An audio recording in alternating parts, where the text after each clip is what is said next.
Welcome and good morning. I am Reverend Abigail Stockman. I am your half-time interim co-minister for the next 10 months, along with Reverend Misty Dawn Shelley, who will be with you sometime in October, but in her other time and life, she serves our church in Berlin, your neighboring community. It is wonderful to be here with you this morning. I served this congregation for 3 months as a sabbatical minister of worship on Zoom, and it is just a delight to be here in person with all of you. We begin with the welcoming words from the Reverend Joan Javier Duval in Montpelier, Vermont. You are beloved, and you are welcome here. And on Zoom, if you are not here in person. Whether tears have fallen from your eyes this past week or gleeful laughter has spilled out of your smiling mouth, you are beloved and you are welcome here. Whether you are feeling brave or brokenhearted, defiant or defeated, fearsome or fearful, you are beloved and you are welcome here.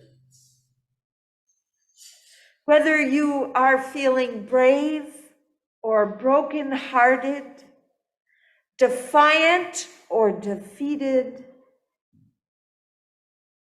fearsome or fearful, you are welcome here. Whether you have untold stories buried deep inside, or stories that have been forced beyond the edges of comfort, you are beloved and welcome here. Whether you have made promises, broken promises, or are renewing your promises, you are beloved and welcome here. Whatever is on your heart, however it is with your soul in this moment, you are beloved and welcome here. In this space of welcome and acceptance, a space which is expanded beyond the physical building onto Zoom and out into the world. This space of welcome and acceptance, of commitment and recommitment, of covenant and of connection. Let us come together to share in worship.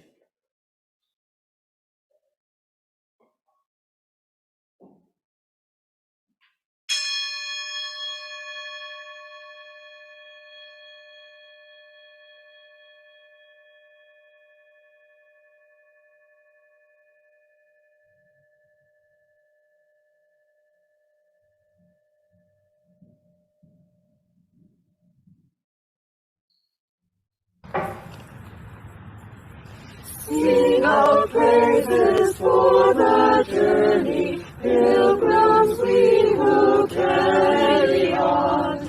Searches in the soul's deep yearning, like our forebears in their time. We seek out the Spirit's wholeness in the endless human quest. Look inside your soul, the kindling of the heart by pilgrims new. Find the Spirit always restless,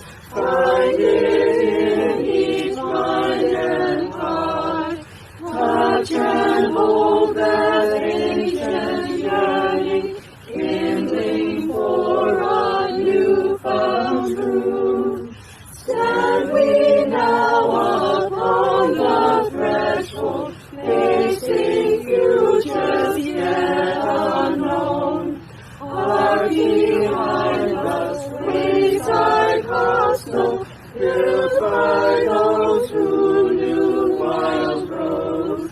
Are we ever sacred embers carried in our minds and hearts?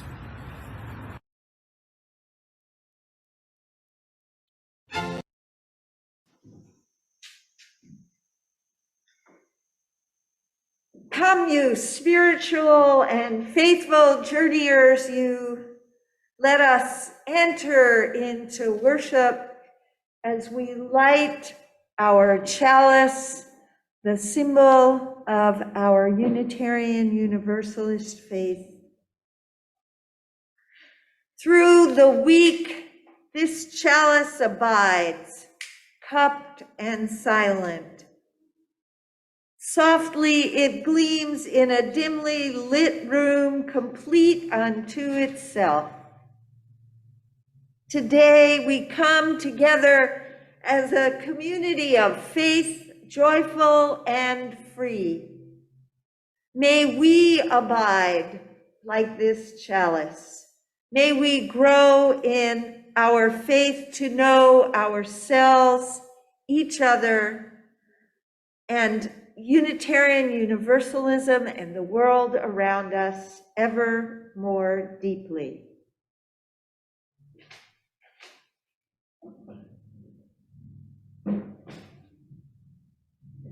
Our opening hymn this morning is the age-old Abide With Me, and the words go, abide with me, fast falls the eventide, the darkness deepens, still with me abide. When other helpers fail and comforts flee, help of the helpless, oh, abide with me. Swift to its close, ebbs out life's little day. Earth's joys grow dim, its glories pass away. Change and decay all around I see. O thou who changes not, abide with me. I fear no foe, with thee at hand to bless. Ills have no weight and tears no bitterness. Where is death's sting?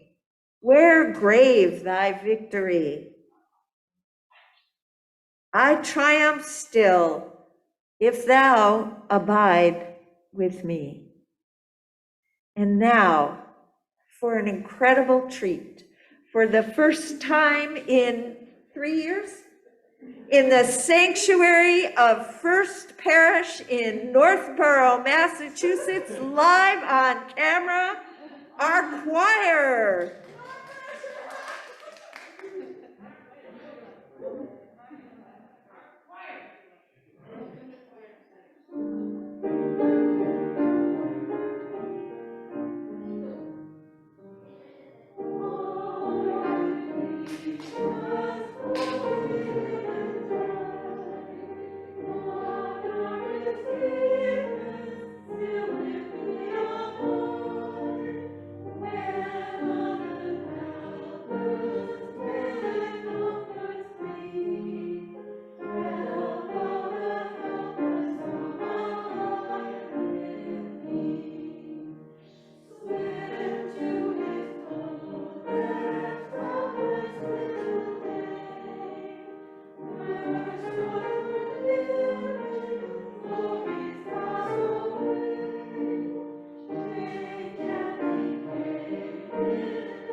Cynthia Menard, your religious education director, who is shared generously among 3 local Unitarian Universalist congregations, has unfortunately been felled, if I can say that, this week by COVID-19.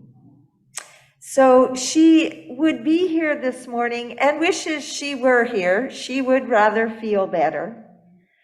But unfortunately, she is not able to do that. So we wish her well. We hope she is back soon and her family as well. And so I just want to share with you, instead of a full story this morning, just a little tale from the Reverend Gary Kowalski, who used to be in Burlington, Vermont. There is a theme here. I live in Vermont, so if I quote my colleagues a lot, you'll forgive me.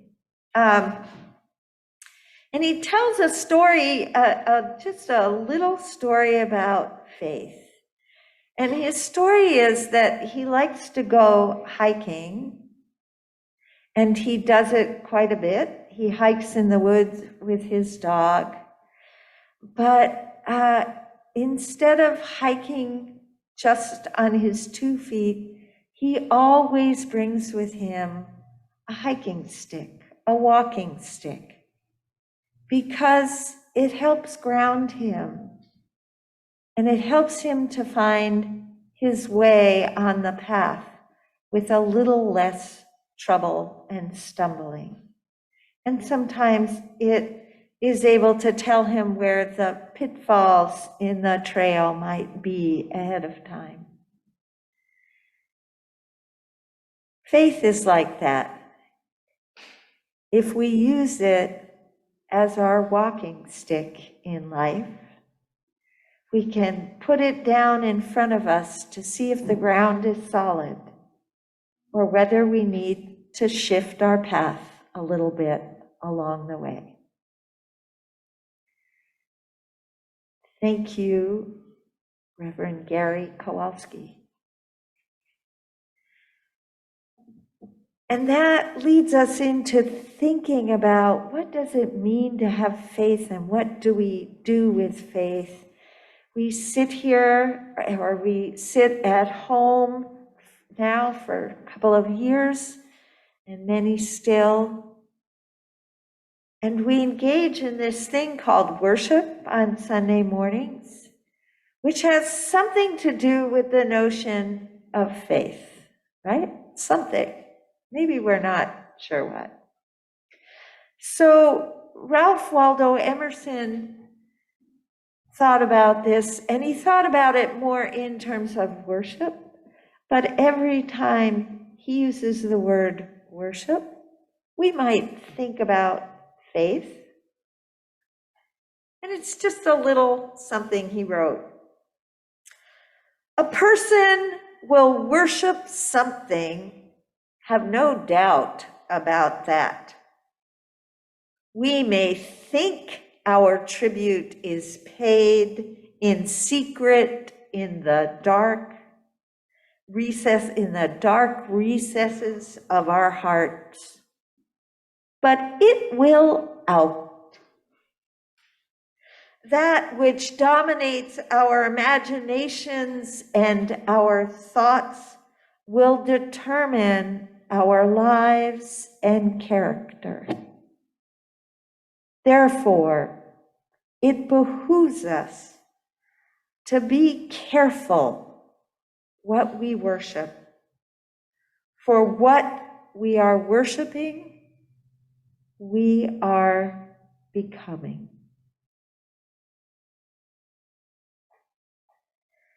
From our hymnal, number 563. Let us enter into a time of meditation and our silence as we are brought into reflection by the music.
To draw our circle a little wider this morning, we're going to have a reading in a moment from Sophia Lyon-Fahs. Sophia Lyon-Fahs was a early 20th century liberal religious educator. She didn't become a Unitarian, certainly not a Unitarian Universalist at that point in time. We were not yet merged. But her teachings about religion were very much aligned with Unitarianism of the early 20th century and Universalism. I was raised from early childhood. My early childhood books were not Goodnight Moon, they were Sophia Lyon-Fahs stories.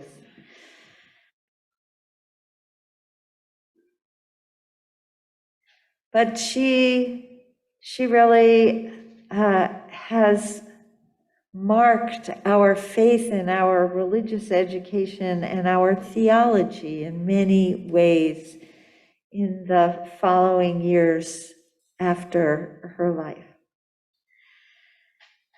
Some beliefs, she writes in a reading in our hymnal, are like walled gardens.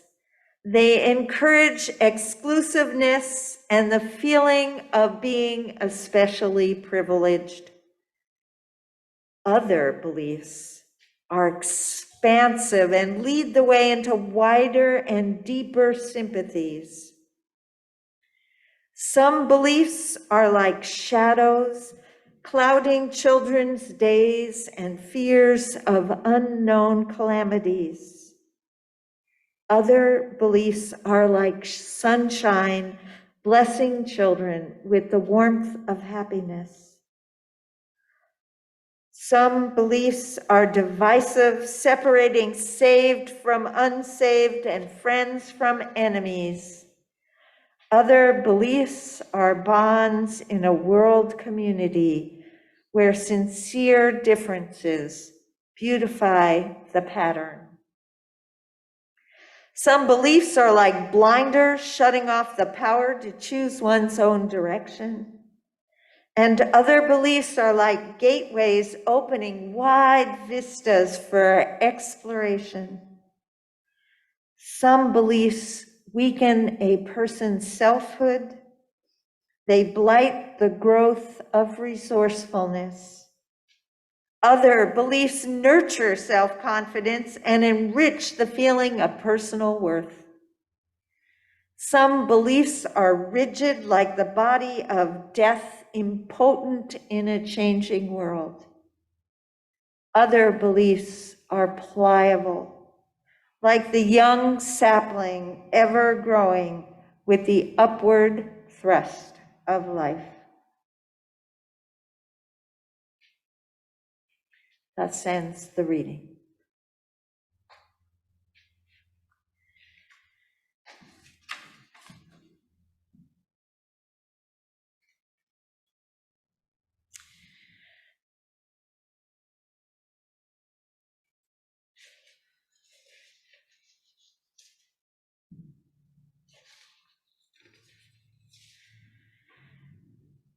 When Jessica Lynn asks for the offering on a Sunday morning, she says this about herself. I come on Sunday morning feeling weary, having worn out the snooze button on my alarm clock. I come on Sunday feeling frightened, having seared my eyes reading the latest news. I come on Sunday feeling burdened, having fretted about my workday worries. But I leave on Sunday service feeling refreshed, having been renewed by the spirit of love in the community that exists here. I leave Sunday feeling whole, feeling lifted up by the words of righteous challenge. I leave Sunday service feeling energized, ready to continue our fight for peace and justice. This haven, she writes, this refuge, this place of worship and wonder exists because we make it so with our contributions. The gifts of our time, our skills, our food, our love, our laughter, and our money. And I would add our opening sharing of our joys and sorrows and concerns, our vulnerability. Please join me in giving, she says, so that we may continue to have a place that fortifies and challenges us in these trying and troubled times. Your offering for the work of this congregation will be gratefully received, I hope gratefully given in a moment. And I want to remind you that this month's half the collection plate will go into the minister's discretionary fund to help those members of our community who are in need of extra financial resources. And that fund has run low during the change in ministry. May the offering now be gratefully received.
I have faith in music.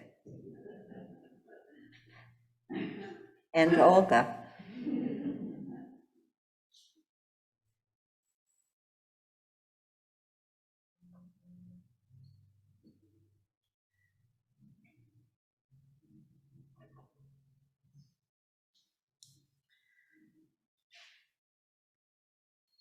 When asked what he would do if he knew the world would end tomorrow, the great Protestant revolutionary theologian Martin Luther said, "I would plant a tree."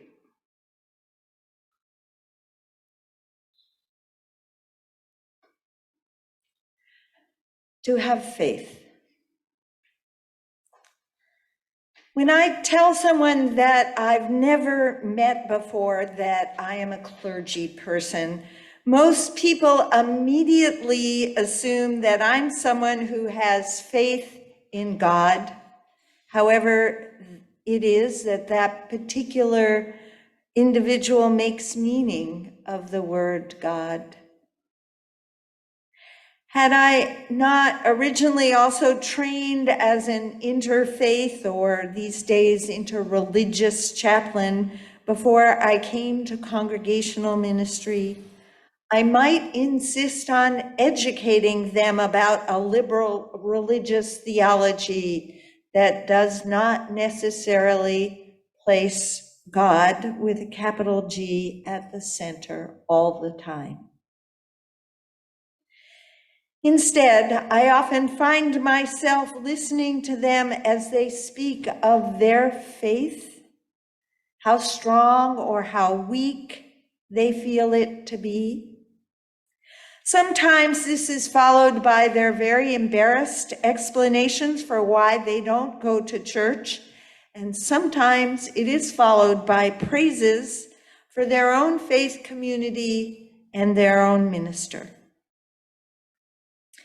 If this person then asks me about my own faith, it is a question asked with the assumption that my faith, because I am a clergy person, is a steadfast and unwavering faith in their God, the one they fear, the one they praise, the one they worship, the one they reject. My own faith experience, or my own experience of faith, is not nearly so steadfast nor unwavering.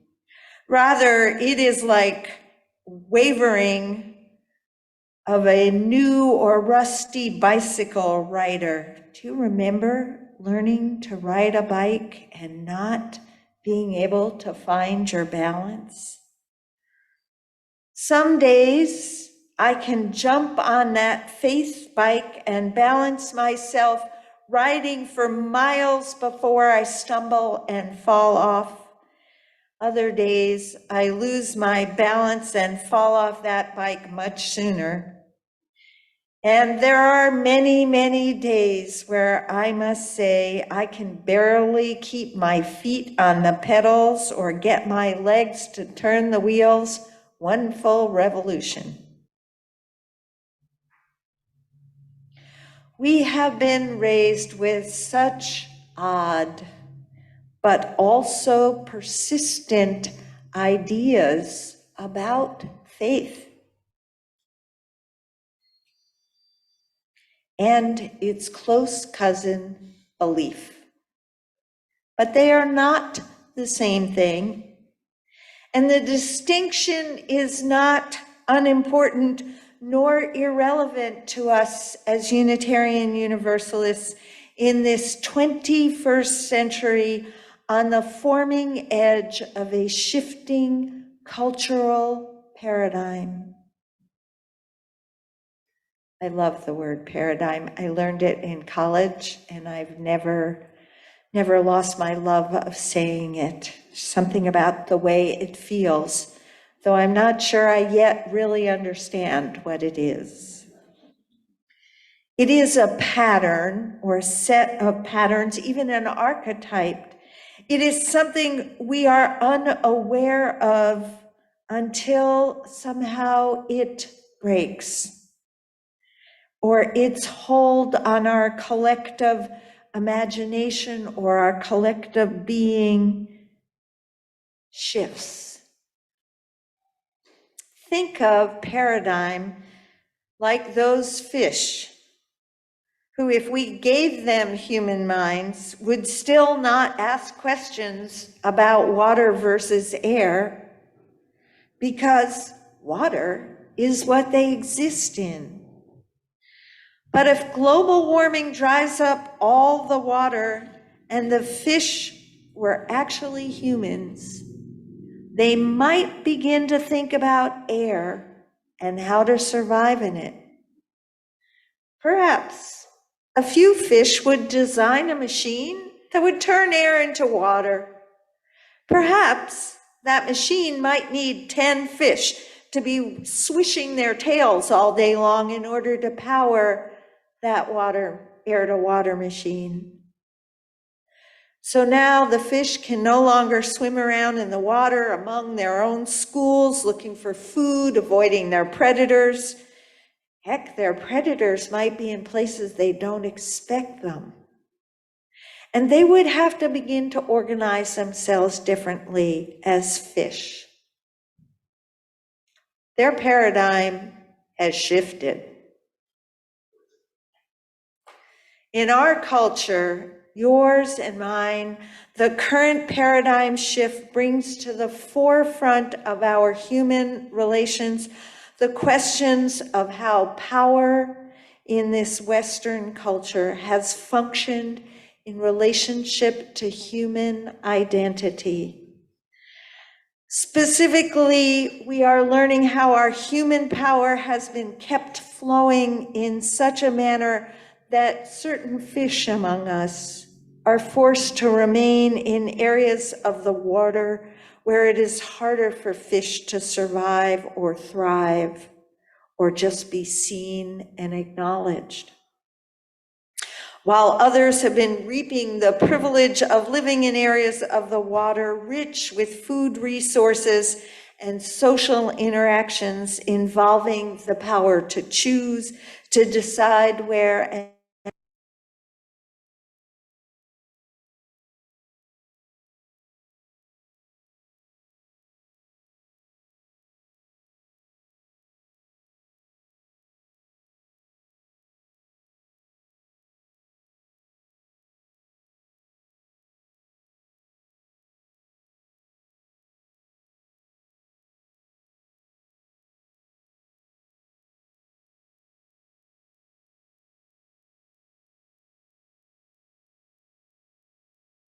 climate change and our continually developing relationship between our human selves and artificial intelligence, or what I call the computerization of our relationships and our work.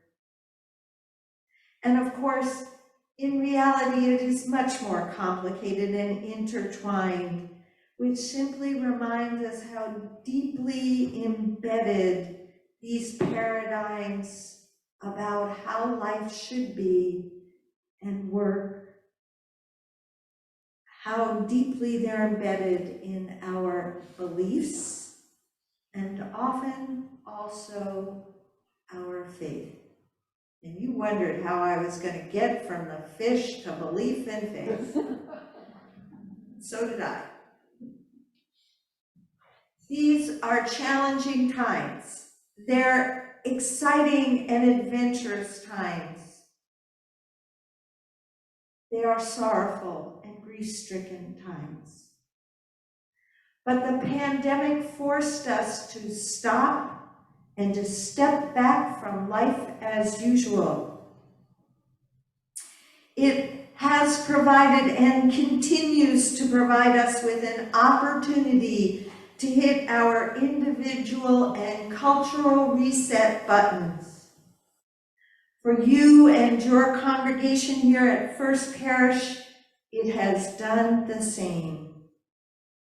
as you move from your successful ministry with Reverend Linda, who retired last June, and toward the hope for new ministerial leadership, you have the gift of time to reset and reimagine, relook at your congregational mission for this new and changing world. So that actually brings me back to faith and belief, because in times of change, when many of us would prefer not to learn to swim in new waters, developing faith may be a key ingredient for our resilience. Reflection on our beliefs may be another key ingredient for our resilience. Beliefs, as Sophia Lyon-Faz so beautifully said, can be weights tying us in one place, keeping us from moving about in times of change. And they may also be weights that simply help us to stay grounded and centered while change swirls around us. It matters what we believe, which was the title of that reading.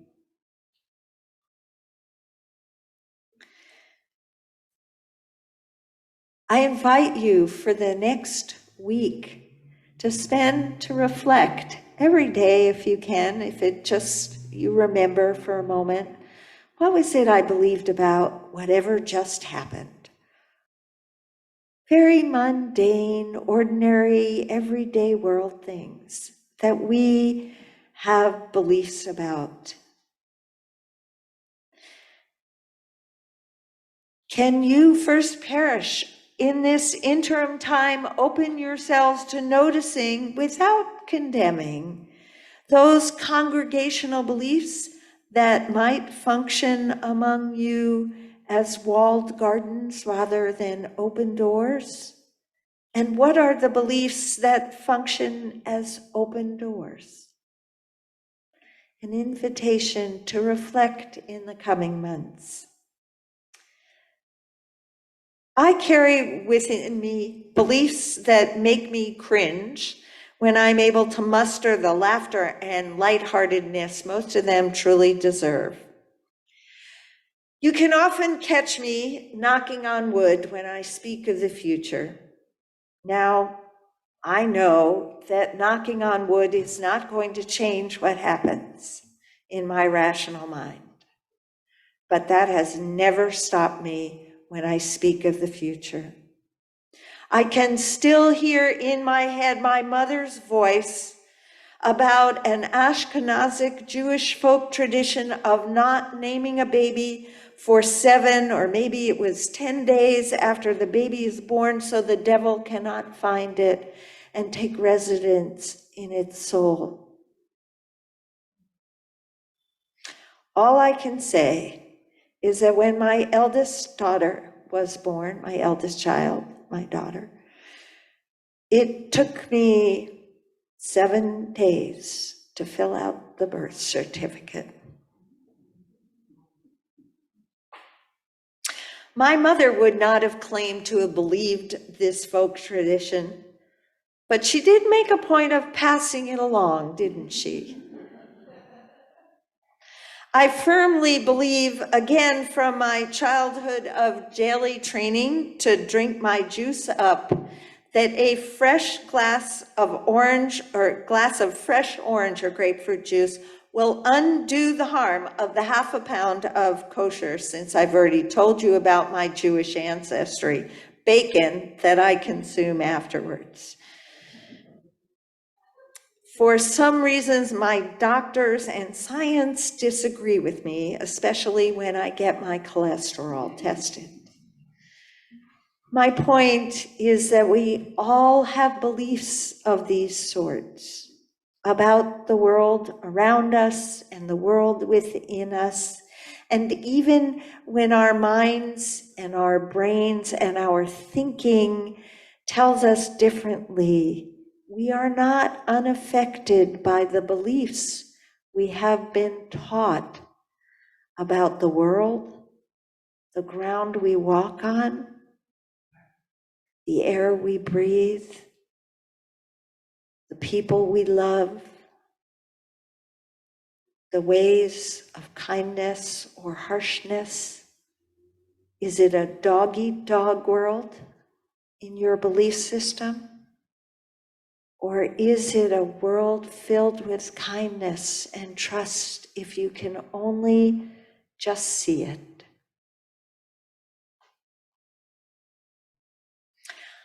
I also believe that people can grow and that growth can look like change at any time over the course of our lives. And I also believe that many people continually choose not to grow.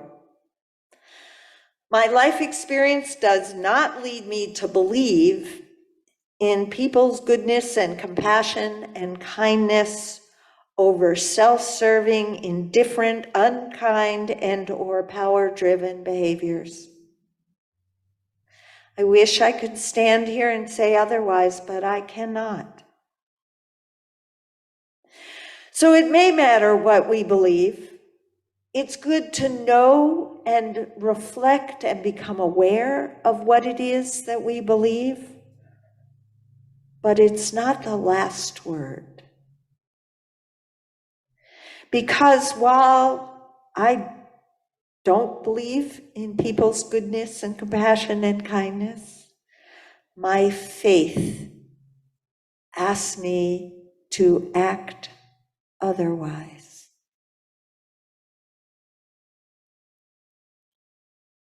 My faith asks me to act otherwise.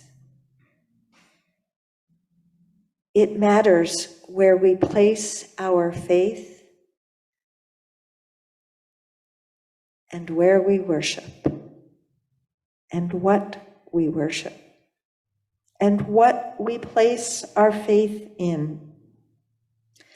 My faith, when I want to respond to what I perceive as unkindness with equal unkindness, asks me to stop. And sometimes I can even do that. It asks me to stop and to consider what kindness would do in this moment if I were the person on the other side of any interaction with me. My faith, when I stop to pay attention to it and use it like a walking stick and allow it to be the star that leads me, drives me to become curious rather than concerned with my own feelings, curious about what else is going on. It invites me to choose who I want to be in this moment.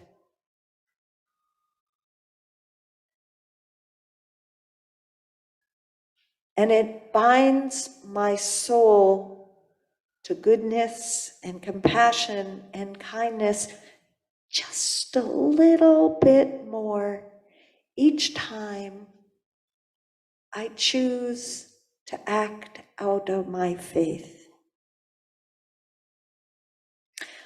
I can be stubborn, opinionated, and self-pitying as the next person.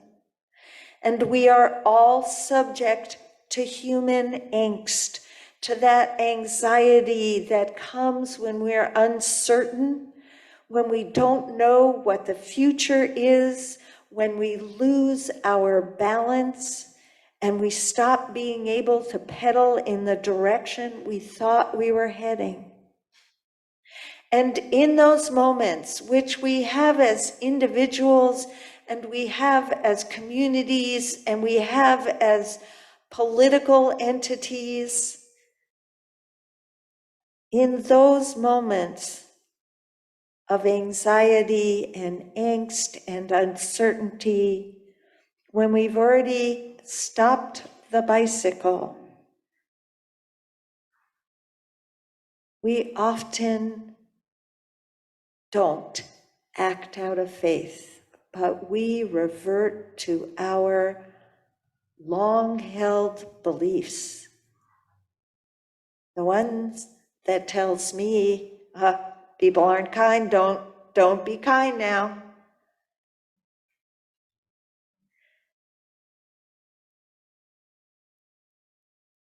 I think this angst, this uncertainty is at the heart of many biblical stories in our Western tradition. It's at the heart of the Buddhist stories and koans. The one that comes to mind is the story of the golden calf. Here's this whole community of people, these Israelites, they aren't yet Israelites, these Hebrews and Jews who have left slavery. They're not so sure that was a good idea once they're actually out of it, because in slavery they knew what to expect. In this wandering desert, there's no water, except of course when some presence they don't really know to count on says there'll be water or food. It comes when it comes, they can't count on it. Who wants to live like that? You know, it's nice to know water's going to come out of the faucet, and I say that as a person who hasn't had a faucet recently while I'm drilling a well. And there they are in the desert, and they're following this guy. Frankly, I can't imagine who in this room would vote for a guy who stutters badly. Moses was a terrible stutterer to be our leader. Can you see this on CNN? It's not the picture that we all imagine.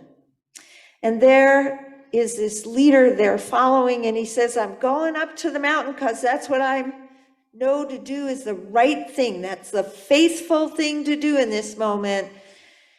You just wait here. Don't do anything. Didn't turn out well. He went up the mountain. They're waiting at the bottom of the mountain. Uncertainty grows, and it grows, and it grows. But they know one thing they believe for sure. If you make an image of the power that goes around the world, you'll be saved. You'll be safe. You'll be okay. So they did that, because that belief they knew had gotten them through before. And they built this beautiful golden calf.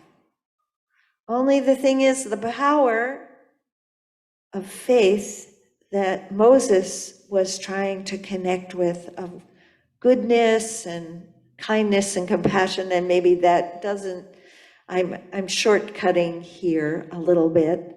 We all have different stories in the Bible, but that power didn't get adhered to in that moment. In the story, it doesn't work well, because it's a story to help us understand what happens when we lose faith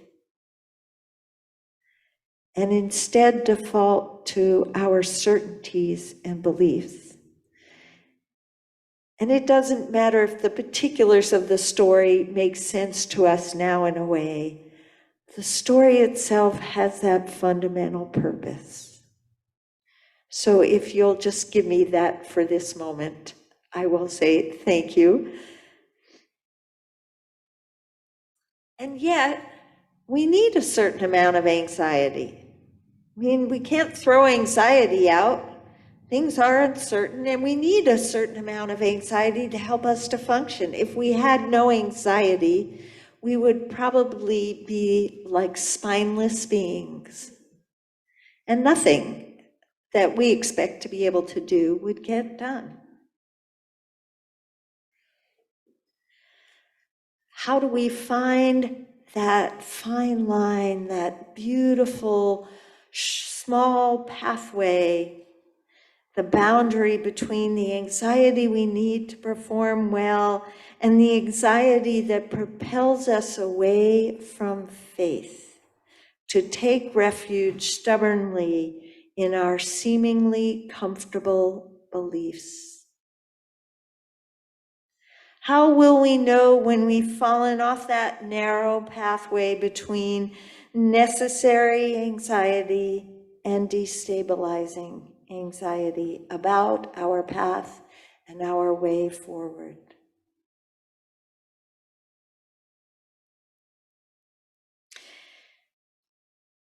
How do we find people to be accountable to? And that is the purpose of congregational life. When it happens in our individual lives, we have people around us whom we hope, and sometimes we fall short. But we hope that we will be able to have people around us who can help us hold ourselves accountable to our faith, to pull us back from those beliefs and from those times of grief and sorrow that are so deep we may feel like we're falling off the edge. We need one another. And we need other congregations to help each of our congregations notice when, as a group, we may be falling away from our faith. We need one another. We need each other. We need to check in and reflect and be accountable, because faith is not unwavering. It is not steadfast. It gets stronger as we practice it more. And that's its gift.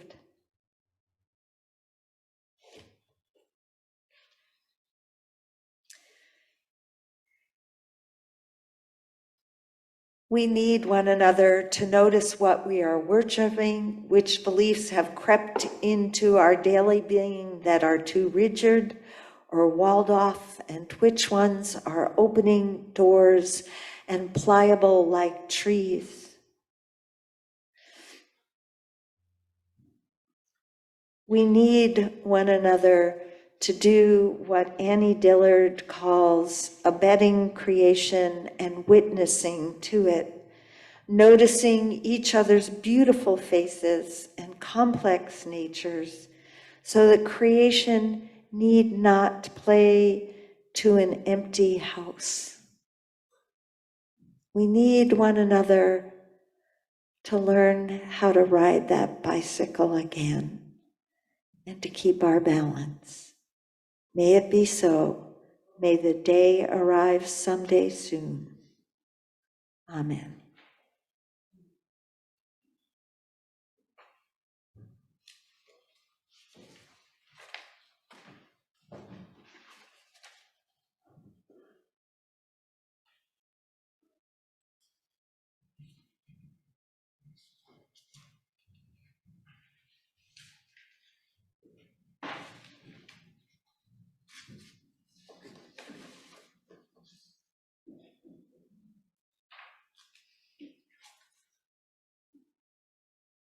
The day will arrive.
the day will arrive. In the meanwhile, we must abide. We receive fragments of holiness, writes Sarah Moore Campbell, glimpses of eternity and brief moments of insight. Let us gather them up for the precious gifts that they are, and renewed by their grace, move boldly into the unknown and move boldly into this beautiful day we are blessed with, into the solar jazz and the remainder of Apple Fest. So may it be.